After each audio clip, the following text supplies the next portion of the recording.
We're back on a Monday to talk about the 12 Rules for Life by Jordan Peterson. And today we're going to talk about rule number two, Correct. which is treat yourself like someone you were responsible for helping. Treat yourself like someone you were responsible for helping. You are responsible for helping. What does that mean to you? You know, he's right on the money when he comes up and he says that, why don't you take your medication? Compliance. Compliance. It's, it's, I know for a fact that is the hardest thing for doctors to get across to their patients. They just don't take their medicine. Some of them forget it. Some of them just don't think it's important. I mean, they're not understanding that the medicine needs to be maintained at a certain level in the bloodstream in order for it to do its job. And if you take it this morning, but not the following morning, then that dips.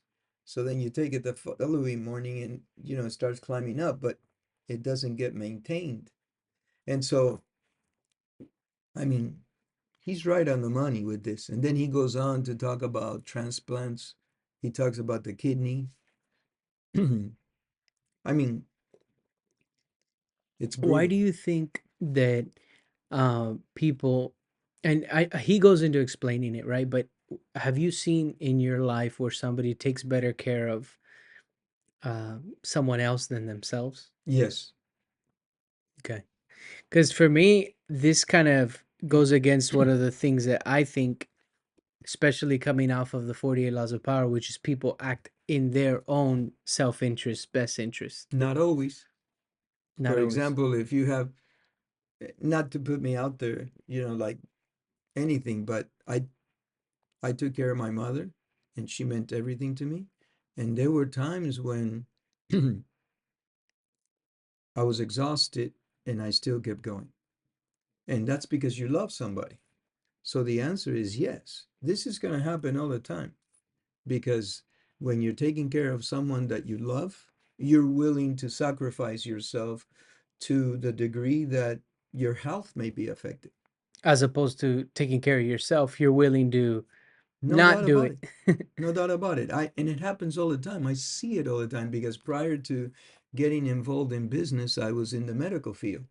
And I would see elderly couples, one of them for X or Y reason landed on a wheelchair. Now, the other couple, whether it be the guy or the lady, would take care of this person to their own detriment, lifting them, hurting themselves in the back, putting them on the toilet, whatever it took, Yeah. they were willing to do it out of love to their own detriment. So, absolutely, this happens all the time. Yeah. I know we're coming off the 48 laws of Yeah. power. No, it's a good contrast It is. because in a work environment, I don't see this happening.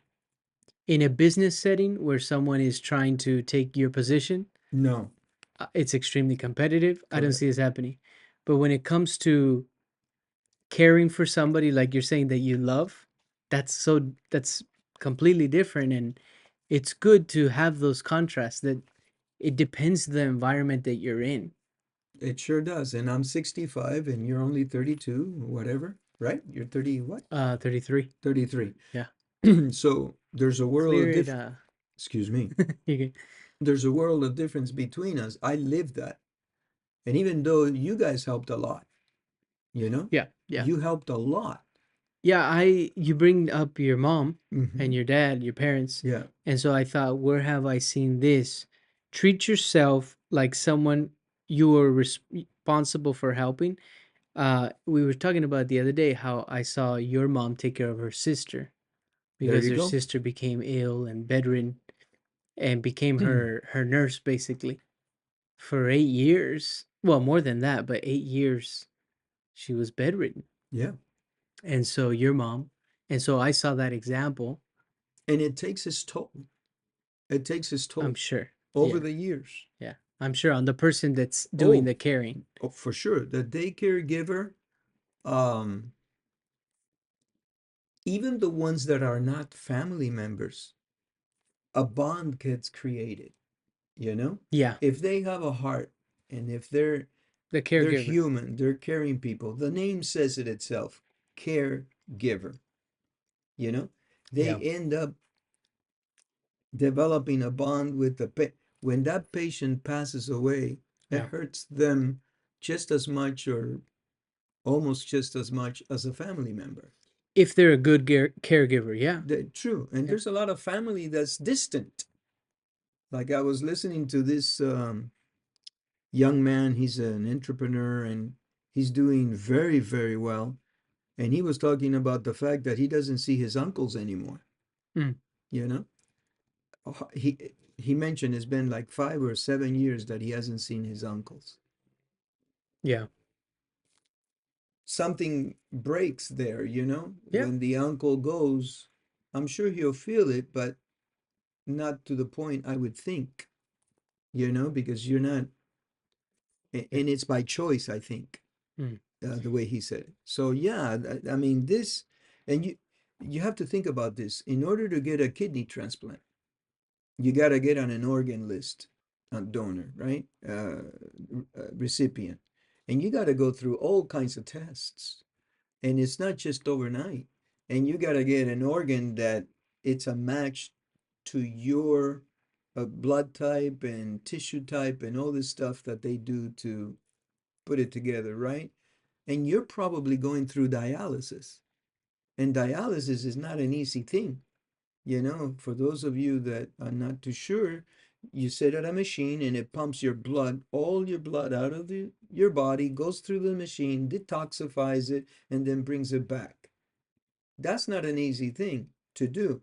right. Then why don't you take your medication? Yeah. Once you get the transplant, Why don't you? And yeah. it's notorious. People don't take their medication.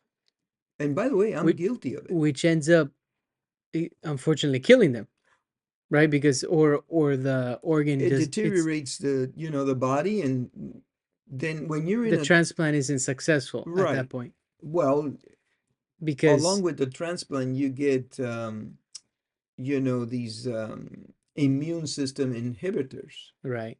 So if you're not taking care of yourself, not only is your transplant at risk, but you're also at risk of getting infections and other things. You know, he goes through it to some extent in the book. He's very good, Oh, it's Jordan Peterson. extremely detailed. Oh, I am guilty of it. Like there's certain supplements that I should be taking, and I fall off of them and all that stuff. Why do you think that this message is so important that Jordan Peterson puts it in a as a rule that people should be, because the message behind this rule is basically take care of yourself, correct, that treat yourself right, correct, take care of your health, take care of your mind, as if you were taking care of somebody else, because you're taking care of other people better than you are yourself. So why do you correct. think that's such a important message? You know, if you, it's because we fall into this abyss, let's say, where we end up caring more for other people than for ourselves. We end up putting ourselves second or third or fourth or last. Excuse me. Uh,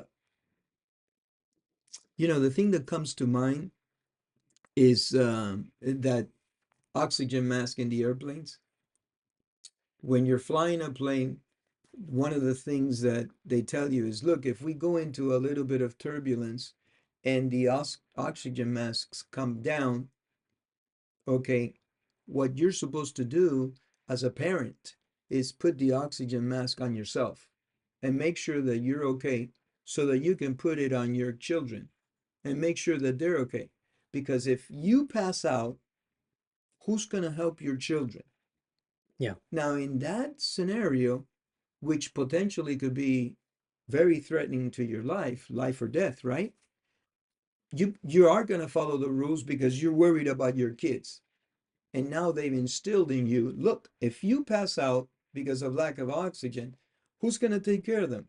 Because everybody else is going to be taking care of their own kids.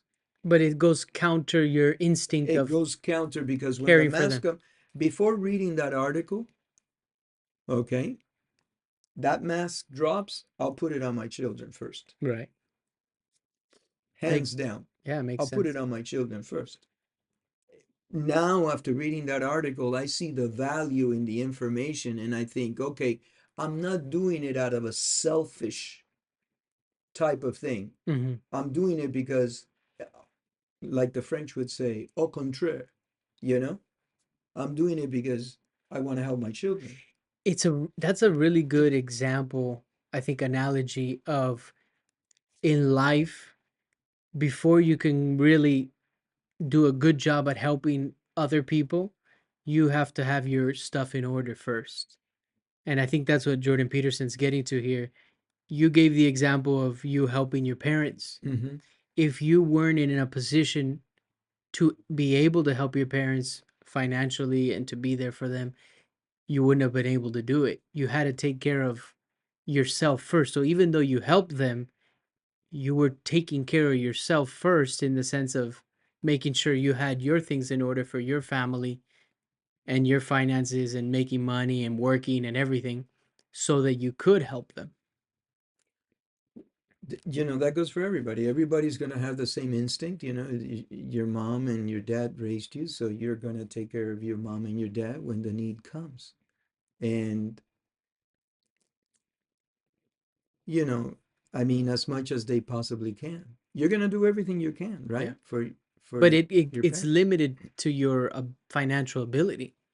If it comes to things like medicine that aren't covered through maybe insurances, or certain things, if you don't have that, if you haven't taken care of yourself first, you're limited. Yeah, and it's a full-time job. It's a full-time job. Yeah. You need help if you can afford it. Fortunately, we were in a position that we could, but I mean, Yeah. you have patients that are taking, it's not just one or two pills. You have patients that may be potentially taking 16 pills a day. And then he talks about the dog, The that people dog, take better care of their pet than that's they right. do of themselves. Yeah, it's interesting. It's a very interesting chapter. What were your thoughts on where he talks about chaos versus order? Super interesting. Super interesting. You know, he's talking about chaos is what happens when you are skiing on thin ice and you go down. Order is when you're skiing on solid ice and you keep skiing, but you go through the ice and that becomes chaos. And then after he explains the differences, he goes on to say, we're all skiing on thin ice. We all are, to one extent or another. And even if we aren't, there's portions of the ice that are going to thin out because all the ice is not evenly thick. And he's comparing that to our lives. And I think that that comparison is good in terms of challenges. We get challenged in life in many different areas. For example, if you see the little kids that are in the hospitals, that they're being treated with so many disorders, cancer, etc. You know, they're 5 years old, even younger, 10, whatever. You see those. They're being challenged, okay? And you wonder, well, why is that happening? So if you have the benefit, if you have the gift of being healthy at the moment, as far as you know, Yeah. take care of yourself. Watch what you eat. Be disciplined in that area. Like he says, take your darn medicine, you know? Yeah. So if you're healthy right now, you're already way ahead of many people that unfortunately have something to contend with on their health. And believe me that all they're thinking about is one thing: how to gain that health back. Yeah. That's Yeah. what's on the mind. You sent me a clip of that gentleman, Sadhguru. Sadhguru. and he says that the sick man only has one thought to get better. How do I get healthy again? The healthy man wants to do all of these things. They have a lot of thoughts, something along those lines. Have you ever seen an entrepreneur guy that or lady that's setting the world on fire, walking around with an oxygen tank or something like that? I'm sure that there may be out there a few, but a lot of these guys Yeah. need their energy, need to get up early in the morning, need to be sharp, with their Yeah. minds. They need to be able to, like, I forget what movie it was. You need to see the angles. If you can't see the angles, get out. And they were talking about, crime and business and crime, because, and so um, you need to be sharp. You need to be healthy. You need to have energy. Yeah, I was watching a podcast with Dana White where he says just a few years ago he was on medications, on a lot of medications, and that he decided to start taking care of himself. You know, I, unless you like analyzing him, you would. I've always thought of him as like a strong guy, Hmm. but that could be a little bit Deceiving. deceiving because that person who's strong, how are they actually treating their body? Correct. You know, like you look at somebody who's lean, And you think they're healthy. you think they're healthy. Uh, And that's maybe wrong. I know maybe they somebody are. right now that's thin and is battling cancer. I think yeah, there you go. I think you have to take care of your what you eat, Absolutely.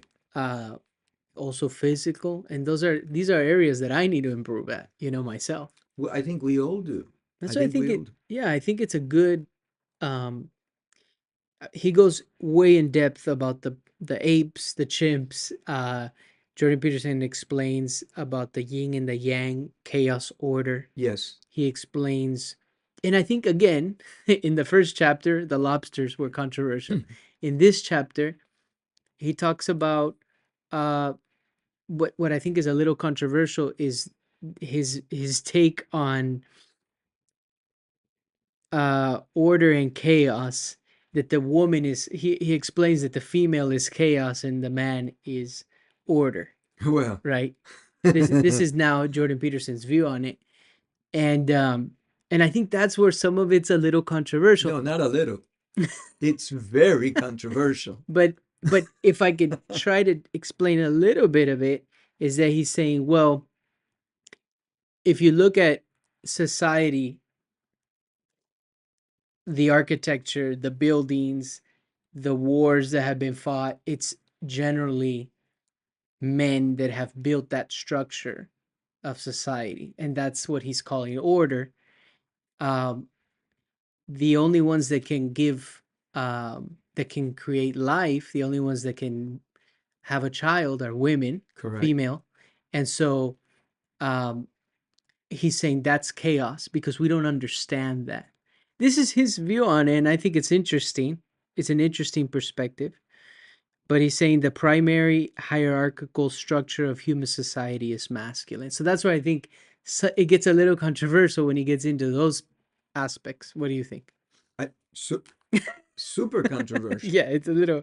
Super, because I can cite you guys that are completely disorganized, and There you go. and ladies that are, you know, super detailed and on the money on everything. And so, I think I don't want to contradict the gentleman because he's a wealth of knowledge and he's done tremendous amount of research, and there's validity to what he says. Whether it's controversial or not, you need There's to. truth. There's some truth behind it. There is. Yeah, There is. and he Um, goes to explain it in in depth. in depth. Yeah. And in order to disagree with him, you need to do a lot of research, and you need to, you know, Oh, yeah. back it up with, solid, concrete. That's why I'm not. I don't. I kind of. I read through those portions and I kind of moved on a little bit, and I focus more on what's the main message behind this rule. Um, it's to treat yourself better. Of course. That's really the main message behind it. But in terms of chaos, because it's called an antidote to chaos, he's saying, the that women are very choosy maters us for us humans. And so he's saying that that's the chaos aspect. There's a lot of rejection for men. And so what he's saying is that he goes in to explain that women have actually there's twice as many female ancestors as male, Right. which I thought was very interesting. So Yeah. I guess on average a woman has a child, and on average a half of the men have two children, something along those lines, Right, right. but there's still half of the males that don't have children. And I guess he's linking that into the women's choosiness. See, and if you're going to rebuke this or argue against Yeah. it, you need to have your information because this guy has actually done tremendous amount of research. Yeah. He knows his data well. Yeah. And I've seen him in many interviews when they're tackling him and he says, "Well, wait a minute. What are you talking about? Right. This is the way it is. You're trying to refute something that it's already been established for 50 years. This is not something new. Yeah. This has been established for 50 years." So, he's definitely controversial. There's definitely a great deal of truth into what he's saying, whether we like it or not. Yeah. Okay. Um, I have my own thoughts on it, Yeah. and maybe even because I don't want to be that controversial.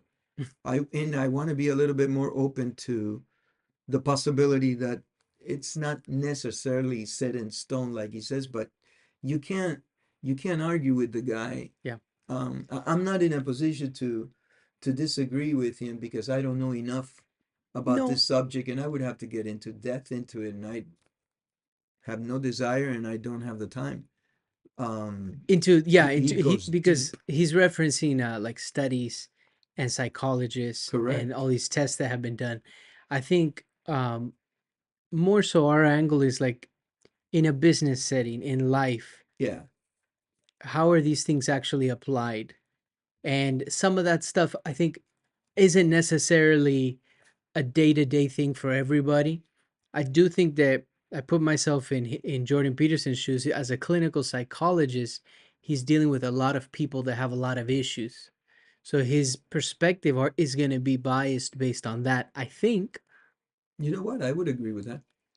just like an emergency room doctor is going to have a different potentially perspective on uh, society, potentially skewed because all they're seeing is gunshots and stabbings and the worst of the worst. Well, police officers, social workers, all these people that get to see not necessarily the brightest part of life. Yeah, They see a lot of ugliness. it can skew the way you Oh, look at things, and absolutely.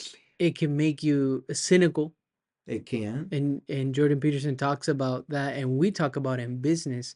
Like if you're dealing with customers and you're in a customer service type of Hmm. job, after a certain amount of years, we see a trend that people tend to lean towards like becoming cynical and not really caring and as much anymore for some reason. Well, um, Hardened.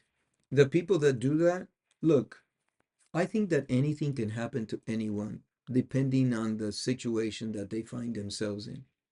That's why I used to be many moons ago, years and years and years ago, I used to be very judgmental. Now, not so much. I would say very little because anything can happen to anyone. And when you come to that realization that you are in this position today, but tomorrow you could be really worse off, you become less judgmental. Mm. Okay. But the point that you brought up was what? About people becoming cynical, When you become hardened. cynical Yeah. and hardened like that, it's it's a disfavor to yourself, to society, because he's very philosophical also in this, The future.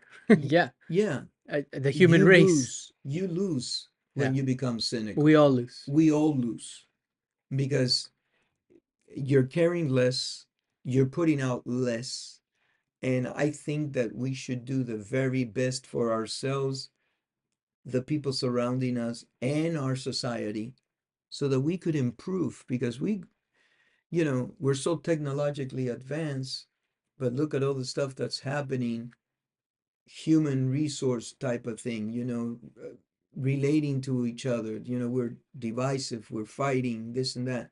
We got a long way to go. It seems like we're going backwards in some cases, you know? Yeah. And so the best that we can do is do whatever we can to the best of our abilities with the hand that we're being dealt. You know, some of us can do more than others. Yeah. And by that, I don't mean us, but I mean some people can do more than others because others are being held back by illnesses, problems. He even says it himself. The person that receives a transplant, they probably have a lot of other issues that they're contending with in their lives, potentially family problems, economic problems, psychological problems, Yeah. psychiatric things, Depressed and all depression. these things. Yeah. In fact, we have a member in our family, okay, that she went through a transplant, and I have a tremendous deal of respect for this lady because she looks great. And I make a point to tell her every time I see her at the parties, you look fantastic. Mm. Whatever you're doing, you look fantastic. That doesn't come about by chance. She's a recipient of a transplant. Do you remember what she got? You know who I'm talking about. I Was it don't kidney remember. I don't or remember. liver? I thought it was a kidney. I Kidney? thought it was a kidney, but I'm not sure. Okay. Well, in order for her to look this good, You got to be intentional about it. you have to be disciplined Yeah. in everything that you do. Okay? In absolutely everything that you do. And she looks great. Yeah. And she received this transplant what, five, Many six, years ago. Yeah. 7 years ago or something, and she looks great. So she's Yeah. That following discipline. because you're receiving immunosuppressant drugs. That's a big deal. You have to follow that, you know, to Yeah. the Discipline. T. Order. Yeah, and you gotta watch what you eat, and you know, and Yeah. and and talking about watching what you eat, it's extremely important because now we're anything that we eat today potentially has harmful effects. We just need to be very keen on what we eat and try to minimize certain foods and so forth. Yeah. Yeah. You, Um. I it reminds me of a story I haven't I don't think I've ever shared this with outside the family. I'll just share it real quick. When we came from Cuba, talking about what we eat, my uncle, um, he lived alone. He came from Cuba and he had an apartment, and then his wife was coming later, so he lived alone for I don't know 8 months. And of course, we didn't speak English, and we didn't know how to read English. And so one day we looked up uh, in his cabinets, and he had cat food, a bunch of cans of cat food, and it said tuna food or whatever. It was a bunch of, with the pictures of the little cat and stuff like that. And my mom asked him, "Hey, you have a lot of cat food, um, but you don't have cats." And he goes, "No, I don't have cat food. And I don't have any cats." And then when he went to the pantry, he had been eating cat food for 8 months. Okay. In our countries, we don't have food for dogs and cats that are in cans and stuff like that. We give them leftover stuff. Okay. There was barely enough food for us to eat, let alone have, can. So he never knew. He saw the word tuna. He never questioned what the heck is the cat there for. Wow. And he was eating cat food for 8 months. And he was doing just fine on cat food. So, um, that's a story that came to mind right now. I don't, because we're talking about you got to watch out what you eat, Yeah. and we're supposed to be, the Western world is civilized, right? Quote unquote. And so we have cat food and this and that Yeah. and whatever in cans and so forth. And Wow. the other part of the world, The dogs are on the street. I mean, They're not wearing sweaters or little booties on their yeah, what we is it? saw Little shoes. It doesn't make it. I'm not saying it's bad if you put your dog. no, You put a yeah, sweater on we're your not. dog. But it when you travel, you realize that the dogs are in many other countries are walking the streets. Oh, yeah. The cats are Well, on the my street. uncle was Yeah. eating cat food for 8 months. And then he realized, and the It ending to shows the the, contrast. oh, I mean, he had a ton of it because it was the cheapest that he could buy. Yeah. Okay. And it said tuna, and it tastes like tuna to him, and he was eating He cat didn't food. realize that there was the cat meant it was Yeah. cat food. And we were going to throw it away, and he didn't want us to throw it away. It's crazy. But um, that is crazy. Yeah, we those are things that one doesn't think isn't about. As that something? yeah, you wouldn't know that. There's no way to know that, hear of that experience unless you lived it Yeah, and like saw it. like the other day I was talking to somebody who had come from India, and we got into the subject of retirement. He didn't know what retirement was. Mm, He says, in India, there's no such thing as retirement, in my village anyway. We work till we, you know, uh, till we can no longer. yeah. And then everybody else takes care of us. So, it's just a different perspective. He's right. He's talking about taking care of ourselves so that we can take care of others. Yeah. Treat yourself like someone you're responsible for helping. I actually had to come back to it several Yeah. times to let it sink in, you know? And to do that, you have to be selfish. You have to take care of yourself first. I think about like the person that a mother that wants to take care of a newborn or something like that, if they are not sleeping, not eating, not anything, and they're falling apart, that baby's not going to get good nutrition. That baby's not going to get good care, right?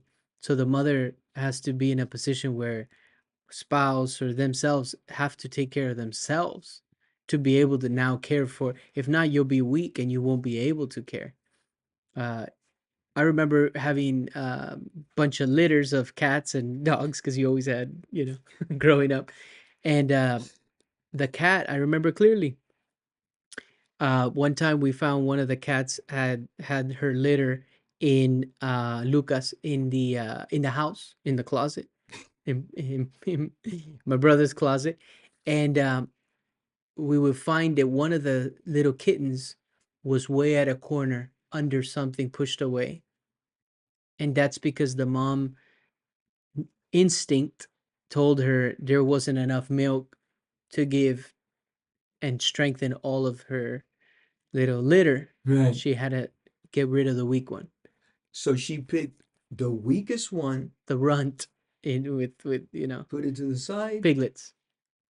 and that one would be sacrificed It happened with dogs. We for saw the it with sake. dogs. I Yeah. remember Lucy had a litter, and same thing. You would find it behind her, so she would be feeding giving milk to all her puppies.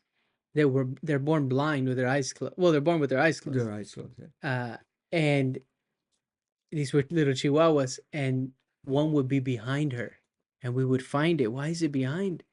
It was the weakest one. See, and back then, I don't think you were able to grasp that, right? Until you learned it. No, I mean, to no, I mean, I saw it, and you learn it You learn it, to the okay. level that you understand it at Right, that age, right, right. whatever, 10 years old, 8, 12 years old. And then now when I hear it and I look at it, I think, the mother cares for her offspring. That's what he gets into. Jordan Peterson says the mother bear is chaos. The female bear is chaos because if you cross it and it sees you as a threat, it Oh, will tear you apart oh yeah. to take care of its cubs.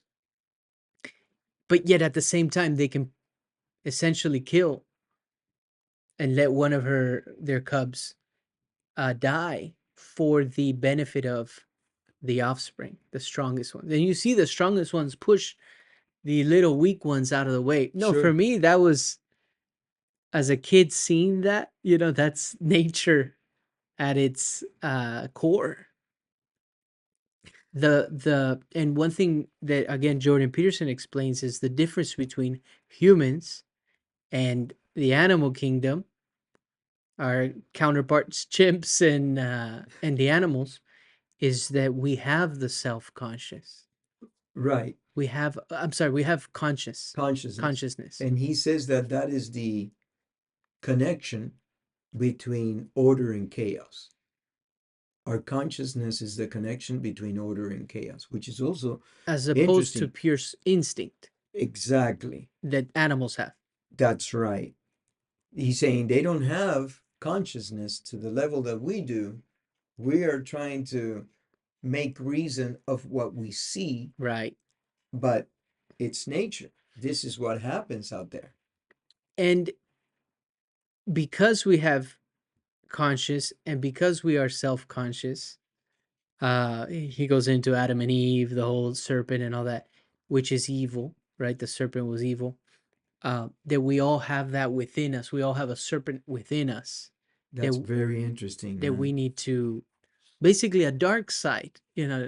Robert Greene talks about the dark side. A He lot of sure people does. talk about we have this dark side that we need to know how to control and use to our betterment, and not use it to hurt people, because uh that's one thing that I thought was interesting. I've seen it in different settings. Jordan Peterson explains that because we have this self-conscious, we can actually do evil things to other people intentionally, Right. also accidentally.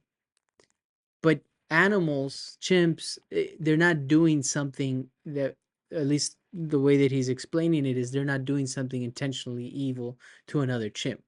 Right. But humans can. Humans can't. Right. Man, So you don't see, usually in the animal kingdom, killing is for survival because they're going to eat something to survive. So that's the killing comes about there. But you see a lot of humans killing animals, but it's not to eat them. It's for it's sport. hunting, sport, and pleasure. Hmm. So, Yeah. Well, I uh, remember there are some chimps that do hunt, I guess, monkeys for. I think it was a chimp that hunts the monkey, but it was kind of they were trying to say it was kind of for sport. They still ate it, but it was kind of for sport. They didn't really need it for food. These are a couple quotes that I thought were powerful. okay, Um, what he was explaining is, well, first he explained the snake inhabits each of us, right? So that's that evil that we need to, and that goes into the story of Genesis and original sin and all these things, right? But on a day-to-day practical, I thought this was pretty cool. There's a quote: "It is not virtuous to be victimized by a bully, even if that bully is oneself. wow, Be good to yourself." And then also, and I've seen it with you, as you and my mom raised us, and our grandparents are a big part of that. Um, and then also now with the grandchildren, how you guys are trying to instill in them to be good, to be a virtuous, to have character. You're trying to instill that in your grandkids now, and the and us as the children are trying to also instill it in our children. And I thought one thing that was very interesting is that there's a big difference between happy and good.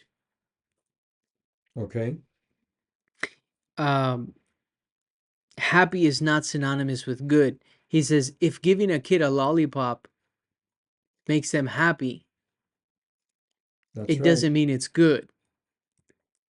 And so I thought that was interesting because we can sometimes, it's not just about making yourself happy, it's about being good and making your kids people that are good. Yeah, citizens.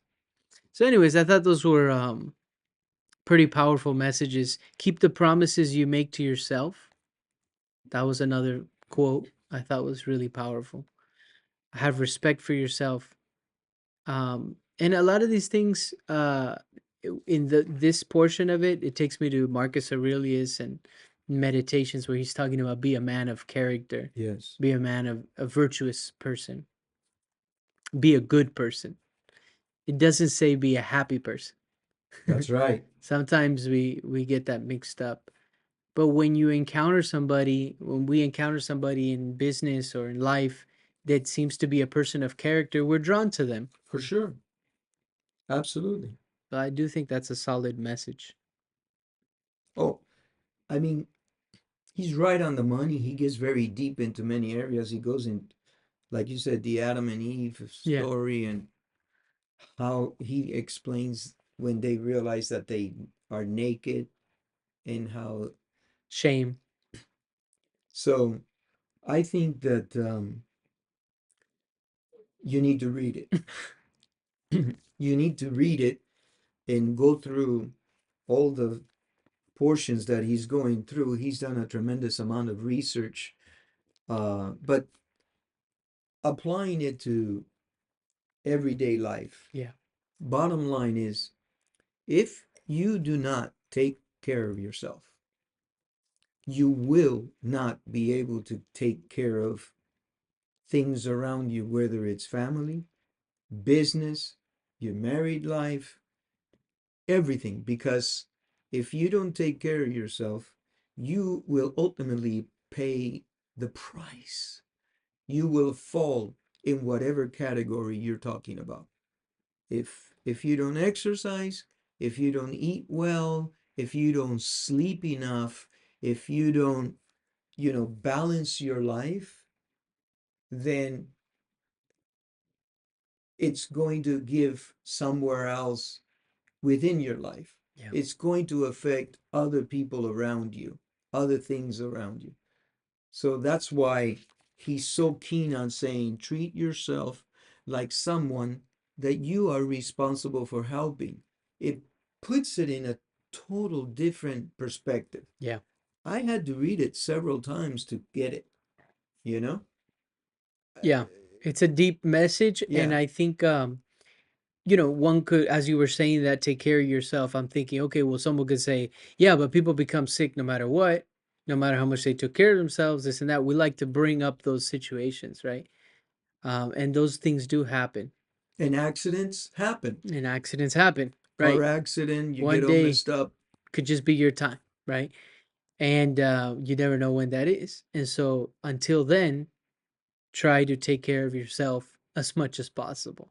And by taking care of yourself, by, let's say, taking your medications, taking your supplements, your vitamins, eating right, exercising, it brings a balance so that you can have also your mind.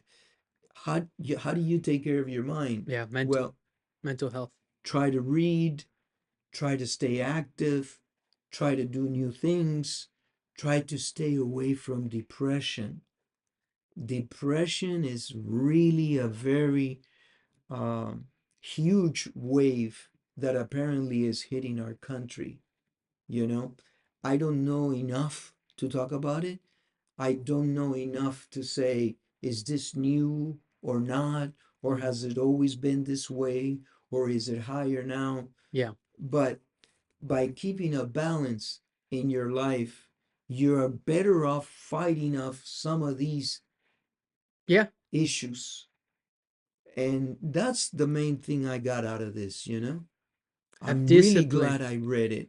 I went through, let me tell you, it's tedious. This gentleman has done a lot of work and he's bringing stuff from, but I went through it and I'm glad I did. It takes time. Yeah. I had to pause and come back to it. He would say something that threw me off and I needed to think about it. But I think that creating that allows you to have a certain degree of balance to be able to handle whatever comes your way a little bit better. That's my humble 2 cents on this, you Yeah. know? because failure, especially when you're trying something new, it's inevitable. You're gonna fall. You're gonna feel sad at times. You're gonna need somebody to lean on. But but do these things that you're saying to try and be solid yourself so that you still have a good footing, and you have a purpose to wake up in the morning, a reason. And Yeah. I think you bring up these things like learn something new, keep the mind engaged, learn a new skill, because that will keep you sharp as long as possible, and it gives you a reason to get up. That's why I think a lot of people join like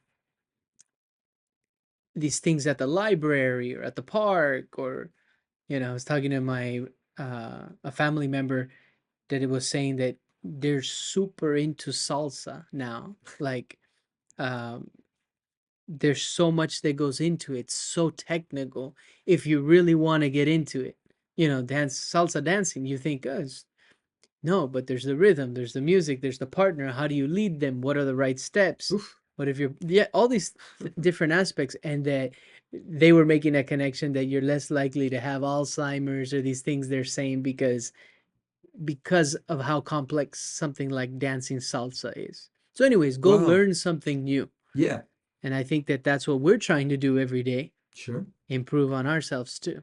We're going through this and having the podcast the way we're having it.